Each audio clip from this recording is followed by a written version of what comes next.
پھر میں نے اس سے کہا، آپ اتنے بڑے پولیس آفیسر کی پتنی ہیں اور رات کو اکیلی سفر کر رہی ہیں، کوئی ڈرائیور بھی آپ نے ساتھ نہیں لیا، آپ واقعی بہادر عورت ہیں۔ میں نے سوچا کہ اس عورت کی تھوڑی بہت تعریف ضرور کر دینی چاہیے۔ اس نے مسکرا کر کہا، آئی جی پولیس کی بیوی ہوں، اسی لیے تو اکیلی بھی سفر کر لیتی ہوں، مجھے کون ہاتھ لگائے گا؟ ویسے بھی میں مردوں سے نہیں ڈرتی، آخر مرد ایک عورت کے ساتھ زیادہ سے زیادہ کیا برا سلوک کر سکتا ہے؟ مجھے سب کچھ پسند ہے۔ میں سوچنے لگا کہ یہ عورت کس قسم کی ہو سکتی ہے۔ پھر میں نے اس کے بارے میں سوچنا بند کر دیا، کیونکہ مجھے اس عورت سے اگر کوئی دلچسپی تھی تو صرف اتنی تھی کہ وہ مجھے میرٹھ شہر سے نکال کر آگے لے جائے۔ اب جب کہ مجھ پر یہ حیرت انگیز انکشاف ہو چکا تھا کہ وہ آئی جی پولیس کی بیوی ہے، تو وہ میرے لیے بہت بڑا خطرہ بھی تھی۔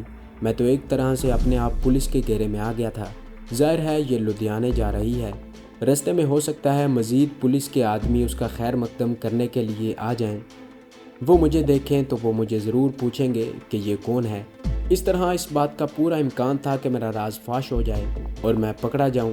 میں نے سوچ لیا کہ میں اس عورت کے ساتھ زیادہ دور نہیں جاؤں گا اور اگلے شہر مظفر نگر میں ہی اتر جاؤں گا۔ میں نے اس عورت سے یوں ہی باتیں کرنے کی غرض سے کہا، لدھیانے میں تو آپ کی بہت بڑی کوٹھی ہوگی، آخر آپ پولیس کے سب سے بڑے افسر کی پتنی ہیں۔ اس نے سگریٹ کھڑکی سے باہر پھینکتے ہوئے کہا، ہماری سرکاری کوٹھی تو امبالے میں ہے، مگر میں لدھیانے اپنی ماتا جی کے پاس جا رہی ہوں۔ میں سوچنے لگا کہ اگر میں اس عورت کے ساتھ بیٹھ کر لدھیانے تک بھی چلا جاؤں تو اس میں کوئی حرج نہیں ہے، کیونکہ پولیس کے پاس میری تصویر تو ہے نہیں۔ انٹیلیجنس کے آدمی نے تو میری شکل ہی دیکھی تھی اور میرا حلیہ زیادہ سے زیادہ میرٹھ کی پولیس والوں تک ہی محدود ہوگا۔ یہ عورت بہت بڑے پولیس آفیسر کی بیوی ہے اور مجھ پر کچھ مہربان بھی لگتی ہے، کم از کم اس کی باتوں سے اور میرے ساتھ جو اس کا رویہ تھا اس سے تو یہی ظاہر ہوتا تھا۔ اسی اعتبار سے میں اس کے پاس ایک طرح سے محفوظ تھا۔ اس کے ساتھ والی سیٹ پر مجھے بیٹھا دیکھ کر کوئی پولیس والا اس سے پوچھنے کی جرات بھی نہیں کر سکتا کہ میں کون ہوں۔ میں نے فیصلہ کر لیا کہ لدھیانے تک اسی عورت کی گاڑی میں بیٹھ کر جانا چاہیے، لیکن میں اب بھی بڑا حیران تھا کہ یہ عورت رات کے وقت اکیلی گھر سے دور جانے کے لیے کیسے نکل آئی تھی۔ میں اس کو مزید ٹٹولنے کی غرض سے کہنے لگا، میڈم یہ راستہ بڑا ویران ہے، رات کو یہاں ڈاکو وغیرہ بھی آ سکتے ہیں۔ وہ بولی، تم کیوں فکر کرتے ہو، میرے پاس بھرا ہوا پستول ہر وقت موجود ہوتا ہے۔ اس نے ایک ہاتھ سے اپنے سامنے والا ڈیش بورڈ کھول کر مجھے اندر رکھا ہوا بھرا ہوا پستول دکھایا۔ اس میں 12 گولیاں بھری ہوئی تھیں۔ وہ اصل میں ریوالور تھا جس کو وہ پستول کہہ رہی تھی۔ اسلحے کی پہچان اسے مجھ سے زیادہ نہیں ہو سکتی تھی۔ اس نے گانے کی ٹیپ بند کر دی، کہنے لگی، یار مجھے ایک اور سگریٹ لگا کر دو۔ میں نے اسے دوسرا سگریٹ لگا کر دیا تو کہنے لگی، تم نے مجھے یہ نہیں بتایا کہ تم کون ہو، تمہارا نام کیا ہے، لدھیانے میں کہاں رہتے ہو، شکل و صورت سے تو تم اسٹوڈنٹ لگتے ہو۔ میں نے کہا، یس میڈم، میں گورنمنٹ کالج لدھیانے میں BA کا اسٹوڈنٹ ہوں، یہ میرا فائنل ایئر ہے۔ میں نے گورنمنٹ کالج کا نام اس لیے لیا تھا کیونکہ گورنمنٹ کالج ہر شہر میں ہوتا ہے۔ گاڑی شہر کے درمیان سے گزر گئی تھی، اب آگے سہارنپور شہر آنے والا تھا۔ وہ کہنے لگی، تمہیں ڈرائیونگ آتی ہے؟ ڈرائیونگ میں بڑی اچھی طرح جانتا تھا، کمانڈو ٹریننگ کے دوران مجھے ہیوی وہیکل کا کورس بھی کرایا گیا تھا، گاڑی تو میں لاہور میں بھی چلا لیا کرتا تھا۔ میں نے کہا، ہاں جی میں ڈرائیو کر لیتا ہوں۔ اس نے گاڑی سڑک کے کنارے جا کر روک دی اور جمائی لے کر بولی، مجھے نیند آ رہی ہے، آگے تم گاڑی چلاؤ۔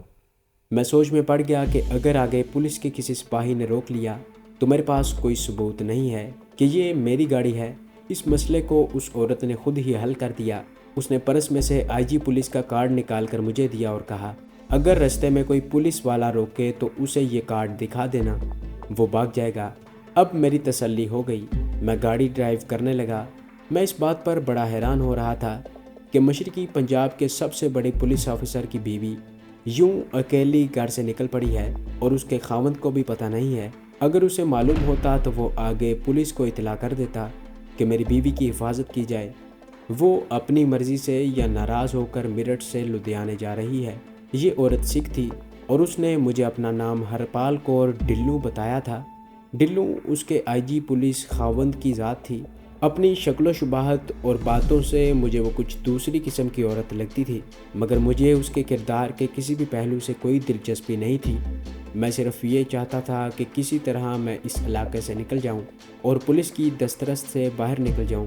اس کے لیے قدرت نے مجھے ایک حیرت انگیز موقع فراہم کر دیا تھا، یعنی خود پولیس میری حفاظت کر رہی تھی۔ ہرپال کور پچھلی سیٹ پر سو گئی تھی۔ کار جی ٹی روڈ پر مظفر نگر کو پیچھے چھوڑ کر جانے کے بعد اب سہارنپور کی طرف روانہ ہو رہی تھی۔ سڑک ویران اور اندھیری تھی۔ کار کی ہیڈ لائٹس میں سے سڑک نظر آ رہی تھی۔ یہاں سڑک کے کنارے بجلی کے کھمبے بھی نہیں تھے۔ میں درمیانی رفتار سے گاڑی لے جا رہا تھا۔ اچانک سڑک پر درخت کا بہت بڑا ٹہن بالکل درمیان میں پڑا تھا۔ میں نے وہیں بریک لگا دی۔ بریک یکدم لگانے سے ہرپال کور کی آنکھ کھل گئی۔ اس نے پیچھے سے نیند بھری آواز میں پوچھا، کیا ہوا ہے؟ بریک کیوں لگا دی؟ میں ابھی اس کی بات کا جواب دینے ہی والا تھا کہ اچانک دو آدمی میری کھڑکی کے سامنے آئے۔ انہوں نے منہ پر کپڑا لپیٹ رکھا تھا۔ ایک نے رائفل کا بٹ زور سے مار کر کھڑکی کا شیشہ توڑا اور رائفل کی نالی میری کن پٹی سے لگا کر کہا، جو کچھ مال پانی ہے نکال دو۔ ہرپال کور نے جب دیکھا کہ ڈاکو آ گئے ہیں تو گھبرانے کے بجائے اس نے روبدار لہجے میں کہا، میں جی پولیس کرتار سنگھ ڈھلوں کی بیوی ہوں، سیدھی طرح جدھر سے آئے ہو ادھر چلے جاؤ، نہیں تو ساری عمر جیل میں سڑتے رہو گے۔ دوسرے ڈاکو کے پیچھے درخت کے پاس ایک اور ڈاکو بندوق تانے کھڑا تھا۔ اس نے آواز دے کر کہا، ارے اندر عورت بھی ہے۔ تیسرے ڈاکو نے سنا تو وہیں سے آواز دی، ارے عورت کو نکال کر لے چلتے ہیں۔ جس ڈاکو نے میری کن پٹی کے ساتھ رائفل کی نالی لگائی ہوئی تھی، اس نے اندر ہاتھ ڈال کر کھڑکی کھول دی اور مجھے باہر نکلنے کو کہا۔ میں باہر نکل آیا۔ انہوں نے ہرپال کور کو بھی باہر نکال لیا۔ ہرپال کور ڈاکوؤں کو گالیاں دینے لگی۔ مجھے اتنا پتا تھا کہ ہرپال کور کا ریوالور ڈیش بورڈ میں ہی ہے، مگر ڈاکوؤں نے مجھے ڈیش بورڈ کی طرف ہاتھ بڑھانے کی مہلت ہی نہیں دی تھی۔ اب صورتحال کا نقشہ ایسا تھا کہ ایک ڈاکو نے رائفل کی نالی میری گردن سے لگائے میرے پاس کھڑا تھا۔ ایک ڈاکو کار کی تلاشی لے رہا تھا۔ اس نے ڈیش بورڈ میں سے ریوالور نکال کر کہا، ارے یہ پستول بھی ہے۔ ریوالور انہوں نے اپنے قبضے میں کر لیا۔ اب ڈاکو ہرپال کور کو اپنے ساتھ لے جانے کے لیے اسے کھینچنے لگے۔ ہرپال کور نے چیخ کر مجھے کہا، تم مرد ہو کہ کیا ہو؟ ان ڈاکوؤں میں کسی کو بھی خبر نہیں تھی کہ ان کی موت ان کے سروں پر منڈلا رہی تھی۔ انہیں معلوم ہی نہیں تھا کہ ان کے پاس ایک تربیت یافتہ کمانڈو کھڑا ہے۔ مجھے اس عورت کا ایک عام ڈرائیور سمجھ رہے تھے۔ چنانچہ وہ دو ڈاکو ہرپال کور کو پکڑ کر اپنی طرف کھینچ رہے تھے۔ انہوں نے اپنی بندوقیں اور رائفلیں کاندھوں پر لٹکا رکھی تھی۔ وہاں درختوں کے نیچے اندھیرا تھا۔ گاڑی کی ہیڈ لائٹس ابھی تک جل رہی تھیں۔ ان کی روشنی کے عکس میں مجھے ایک ایک چیز صاف نظر آ رہی تھی۔ جس ڈاکو نے رائفل کی نالی میری گردن کے ساتھ لگائی ہوئی تھی، وہ برابر میرے پاس ہی کھڑا تھا۔ شاید وہ اس بات کا انتظار کر رہا تھا کہ اس کے ساتھی عورت کو کھینچ کر سڑک سے کچھ دور لے جائیں تو وہ مجھے دھکا دے کر خود بھی ان کے پاس چلا جائے۔ لیکن اس دوران میں نے سوچ لیا تھا کہ مجھے کیا کرنا ہے۔ میرے لیے یہ کوئی مشکل کام نہیں تھا۔ سکھ عورت نے مجھے تانا دیا تھا کہ تم مرد ہو کر تماشا دیکھ رہے ہو، تمہیں کیا ہو گیا ہے؟ میں اس کے تانے سے بالکل مشتعل نہیں ہوا تھا، کیونکہ میں اس وقت تک اپنی حکمت عملی طے کر چکا تھا۔ بس وہ صرف ایک لمحہ ہی تھا، جس طرح بجلی چمک کر غائب ہو جاتی ہے۔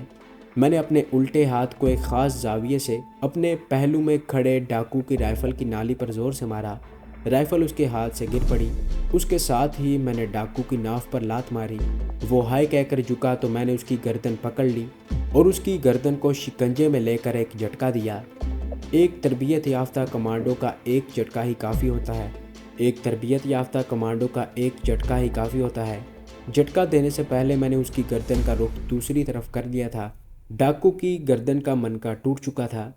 اندھیرے میں دوسرے ڈاکوؤں کو معلوم نہ ہو سکا کہ ان کے ساتھی کے ساتھ کیا ہوا ہے۔ وہ کچھ فاصلے پر بھی تھے اور وہاں اندھیرا بھی تھا۔